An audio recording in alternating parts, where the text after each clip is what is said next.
جی ہمیں آپ دین پہ عمل کرنا کیوں مشکل لگ رہا ہے؟ اس لیے مشکل لگ رہا ہے کہ ہمیں دین پہ جب ہم عمل کرنے کا سوچتے ہیں تو لوگوں کی ملامت یاد آ جاتی ہے۔ لوگ کیا کہیں گے؟ دیکھو جی فلاں تو ایسا ہے، ہمیں دینی ماحول ملا نہیں، بے دینی زیادہ چل پڑی ہے، ماحول بے دینی والا ہمارے سامنے پیش ہو رہا ہے۔ اب اگر 100% ہم دین پہ چلنے کی کوشش کرتے ہیں تو لوگوں کی ملامت کا خطرہ ہوتا ہے، فلاں ناراض ہو جائے گا، فلاں بات کرے گا، فلاں کہے گا یہ کیسے لوگ ہیں۔ اس لیے سنتوں سے محروم، سنت کے مطابق زندگی گزارنا اس لیے ہمارے لیے مشکل ہو گئی۔ لیکن صحابہ کرام ان چیزوں کو بالکل نہیں دیکھتے تھے کہ فلاں ہمیں ملامت کرے گا۔ حضرت حذیفہ بن یمان رضی اللہ تعالیٰ عنہ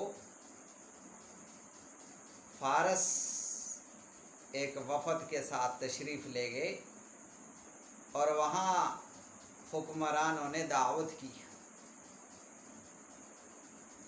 اور دسترخوان پہ بیٹھے ہوئے ہیں، لقمہ اٹھایا، وہ نیچے گر گیا۔ حضرت حذیفہ بن یمان رضی اللہ تعالیٰ عنہ نے اسے اٹھایا اور صاف کیا، بسم اللہ پڑھ کے کھا لیا۔ ساتھیوں نے انہیں کہا دیکھو یہ فارس والے پسند نہیں کرتے، بڑے لوگوں کے دسترخوان پہ بیٹھے ہوئے ہیں، یہ کیا کہیں گے کہ کیسے عجیب آدمی ہے یہ۔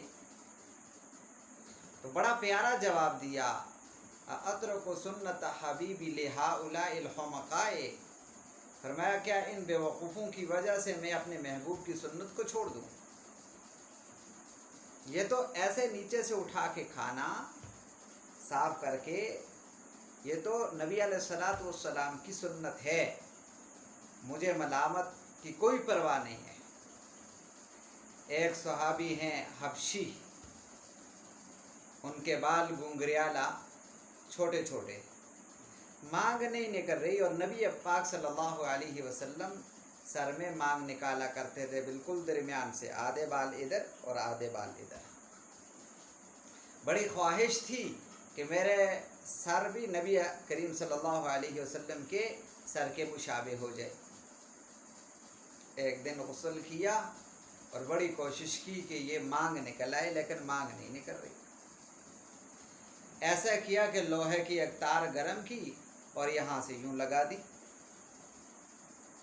کتنی تکلیف برداشت کی، صرف اس لیے کہ میرا سر نبی کریم صلی اللہ علیہ وسلم کے سر کے مشابہ ہو جائے۔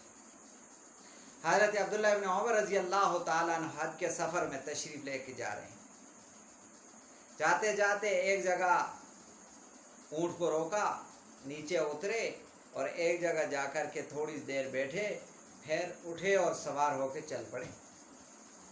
ساتھیوں نے پوچھا حضرت یہ کیا مسئلہ ہے؟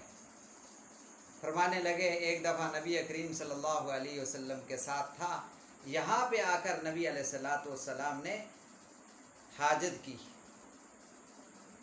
اور میں اب جا رہا ہوں، مجھے خیال آیا کہ اب مجھے حاجت کی ضرورت تو نہیں ہے، لیکن یہاں چونکہ میرے محبوب صلی اللہ علیہ وسلم بیٹھے تھے، اس لیے میرا بھی دل چاہتا ہے کہ مشابہت ہو جائے۔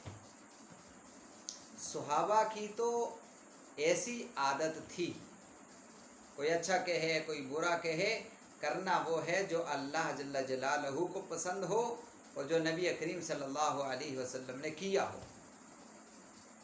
اور ہم نے وہ کرنا ہے جو محلے والے اچھا کہیں، جو دوست احباب اچھا کہیں۔ ہائے اللہ ناراض ہو، اللہ کا حبیب ناراض ہو، ہمیں دین کی پرواہ نہیں۔ اس لیے دن بدن ہم تزلزل میں جا رہے ہیں، گرتے چلے جا رہے ہیں اور پریشانیوں میں ڈوبتے چلے جا رہے ہیں۔ اگر ہم بھی صحابہ کرام کے طریقوں کو اپنانا شروع کر دیں، نبی پاک صلی اللہ علیہ وسلم کی سنتوں کو زندہ کرنا شروع کر دیں، ہماری دنیا بھی بن جائے گی، ہماری آخرت بھی